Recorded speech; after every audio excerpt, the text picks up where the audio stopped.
But we're only here right now in a weird way. But now it's kind of all the time. I'm not saying that's necessarily a thing, but it's a wild, mind-blowing idea. Right. Well, because you're saying that things, that time is really nothing, and that it's just a constant. There is no such thing as time. And time is happening. It's just maybe not the way that we understand it. Right, but because I said that I said I had a dream, and then you said that and I said it happened later, and you're like, well, that's because, you just caught up to I kind of seen the future basically, and then I caught up to it. That's what I'm saying. So that kind of doesn't that throw out the idea that I either my vibrations caused that to happen, or what you said that are what I'm kind of putting words into your mouth. No, you're good. I'm putting words into I'm putting words into your mouth, but what you're saying is Thanks for a good argument. But what you're saying is what you're saying is that time was already written, and then I just ran into it. So if that's the case, then the law of attraction can't exist, because whatever was going to happen anyways, because we're waiting to fill that void. Are you taking away from your sometimes psychic ability? I don't know. I'm asking. You know how authors do like foreshadowing of events too? Sometimes I feel like it's almost a foreshadowing. Like how really good authors kind of do that, give hints to future events in the story, and it's a possibility. I'm not saying it definitely is. It's something I thought about one point, though, trying to see time outside of time, or trying to see the universe from No, I totally get it. Because if you think about it, really, according to Einstein, basically matter moving through space creates time. If we adjust the speed of matter through space, we adjust time. Right. If there was no matter and just void, time wouldn't have really been yet, and then during the Big Bang, time would have been created during the Bang. So there could be a point at which there wasn't time, and I think that point still exists in a weird way now, which is like a non-temporal state. That's like the eternal realm. And to the eternal realm, I guess, in my mind, time would be a very different thing, because you exist beyond time as that eternal being. Right. I like to consider this moment the eternal now, personally. I believe that we're eternal being in temporal body. Or temporal embodiment of eternal being, a strange way of that form. Possibly also maybe even eternal beings being created, such as like a birthing ground, giving lay back to the whole old way there and that. Because, well, one thing for myself is an eternal being beyond time, all those kind of things. I don't know. I know for myself, I like others, I like interacting. I like something that's not me. It's really interesting that you guys aren't me. Because, we get to like push, pull, feel, touch, it's all these different things and interact just like we're doing right now, which is awesome. Yeah. It's a cool experience. Yeah, that's really cool. Yeah. Well, yeah, so I don't know, like, I'm just like I said, I don't really know a ton about it, or about all of that. Neither do we. No. You asked me as far as my teachers, my favorite one, honestly, is like Yeshua, Jesus, but not like the Christian version. One of the things he said, though, is like, I'm within the Father as you're within the Father, and I'm within you as you're within me, that all of us exist within each other in a wild way. Yeah. Personally really enjoy that thought, and mostly found that to be true in a weird way. But can you say it again? That I'm within the Father as you're within the Father, and I'm within you as you're within me, that we all exist within, almost dreamers living in each other's dreams in a wild way, something along that line on the conscious realm. That's pretty intense. Yeah. Which then the laws of manifestation make a lot of sense, because dreams can shift and sway that way. If you become afraid in a dream, monsters could just appear around you, In some way, this world is like stabilized, possibly, but, in our full-on dream state, so, I don't know. It's, But biggest thing that I find, definitely have a solid relationship with yourself, with others. And spread that love, be of service, and you'll find service back.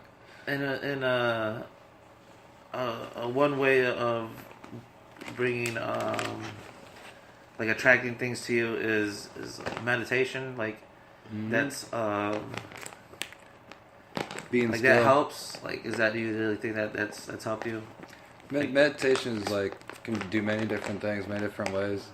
The stillness, the calm, the peace can help clear the mind of all the insanity that brings about nut stuff.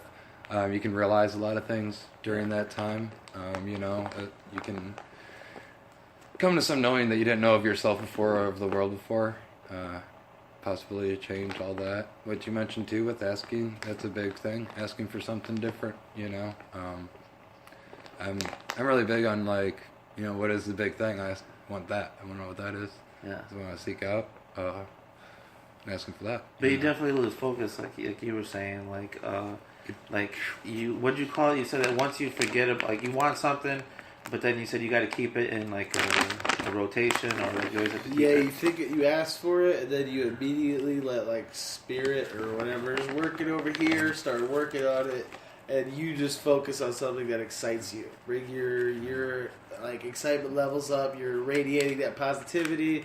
You're happy. You're excited, and then like exciting things are gonna come to you. And especially when you had just asked for something, you know, like if you truly want it, if it's truly meant for you to have, it'll come about. Right. In the craziest of ways. You know, like how he's saying it's all connected, so it could come from some random stranger, you know, that you met at a gas station when you ran out of gas. And what if you do things that are more like associated with those, you know, with the whatever it is that you asked for, or whatever? Like, I like to follow my gut and my feelings, my emotions. I like to follow those. Yeah. I think that has a huge part to do with it. It's kind of like the human navigation system to what you might want, or at least what you're attracting. What you're attracted to, too. That's how you're saying, kind of. Yeah.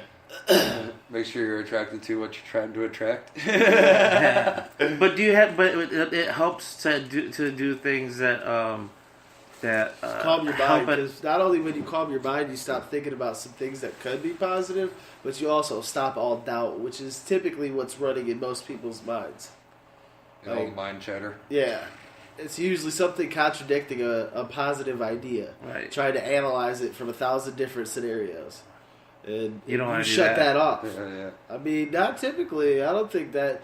It can bring some benefit and sometimes, but like sometimes that stillness is like a good reset, so that way when you do have the mind chatter, it's more organized to the point, not just random boggledness like this going all different directions. Or a big thing, too, is be able to, like, kind of...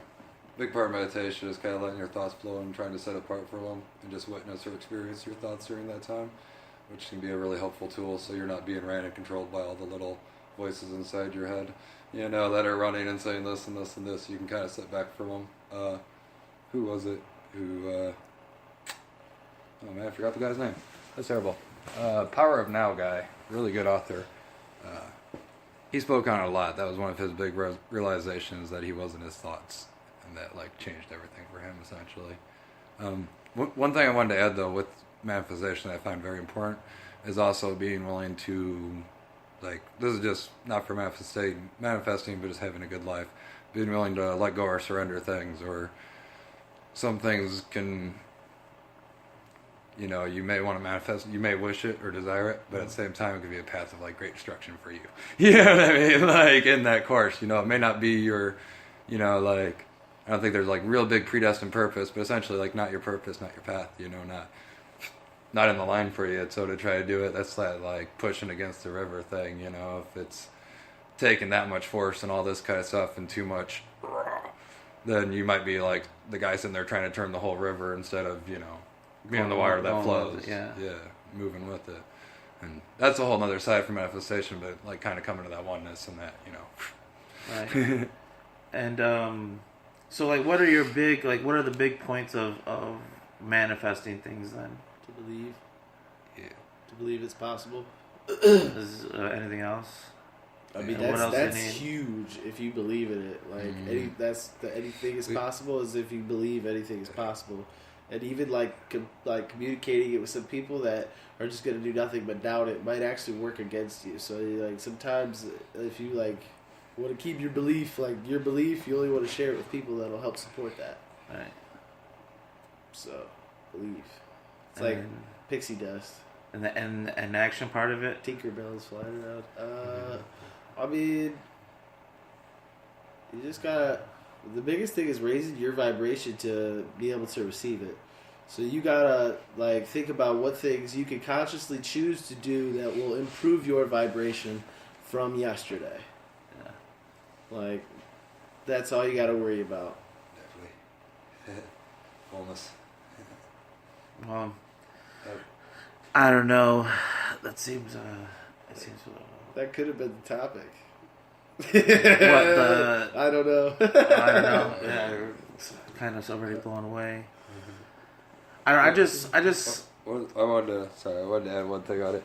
With one of my biggest things I found is definitely never curse, condemn anyone else, yourself, anyone in the whole of it, because that kind of like cuts you right off right there. You know, like if you wish death upon anything, if it's all kind of one in it, then you wish death upon all of it. You know, and So that's gonna flood back on you, and you're gonna become cursed. So there and is a plus and a minus energy going on here. Like if it's hate or like malice in a certain way, but I mean, actions are actions, but cursing and condemnation. But see, harm is a perspective too. I mean, I guess there's a general idea of harm, but it's also a perspective. People do things that are bad to people that none of us might perceive it as bad, but for them it's not bad. Let's say, for example, two people were trying to get a job, and they really want the job, and it's between these two. I'm not gonna, I probably have maybe not in the harshest of ways, but even a little bit of energy of like, I hope this motherfucker doesn't get the job, and I hope I do. Yeah.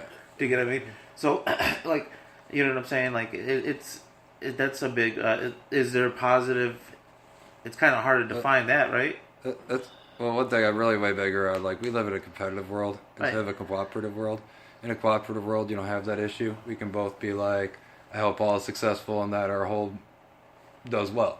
I hope I can produce, then all will do well. If you can, I hope you can but produce. But there's only one spot for two people, though. Well, exactly. We're in a competitive world. In a cooperative world, there won't be that issue. Wherever there's a need, there's a spot. If there's not a need, then why the fuck you want to do it for? You ain't needed there. Go do something else. But that's that cooperative versus competitive. Where we're seeking a high ranked position versus a cooperative where it's really just about producing for the. But in that particular case, though, there's two people that want one thing. And even though we do live in a competitive world, I mean that's just the nature. So now our energies have to shift to that around that world, and in that world I want to get this job and I don't want this guy to get the job. That's. But also you gotta understand the energies don't recognize that as positive or negative. Well, the other thing I was gonna say too. Does it? There's a little bit of a funny thing with you mentioned with like the harm. The one thing I wanted to express between the difference between like harm and cursing and condemning. Like a lion might harm a gazelle, it wants to eat the gazelle, right, but it doesn't curse the gazelle. It's not like, fuck you, gazelle. Like, I hope you don't get food and I hope you die. No, it's just, I want to eat. There's no harm in wanting to eat, but there's a real difference in, like... dolphins do that, though. Huh? Dolphins do that. Dolphins? They're pretty high order. Yeah. They might be smart enough to be that stupid, too. But I feel like most things in nature don't really have that much on that side. It's normally more so just simple wishing for their own strive, which is a different thing. I feel like one is just like a physical nature. The other one's like heart contention, I guess, if that makes any sense. All right. Well, we got about a minute and 30. You guys got any last points you want to make real quick? No. No? You got it all out? I mean, for now, yeah. You got anything last? Feeling pretty good. Feeling pretty good. That was a good. There was definitely some good vibes. Hopefully, our law of attraction is gonna make you motherfuckers listen. So we'll see what happens. So Erik Leigh, it was good to have you guys. Absolutely. The first episode of Thoughts and Ideas. Yeah. Thoughts and Ideas. We'll have to do this again for sure. If you guys ever wanna try to do this again, you know what I'm saying? Oh yeah. So yeah, we're about to sign off, and God knows when we'll do the next one, but we'll come around, I'm sure, and we'll do that again. So you guys have a good night and take care. Peace.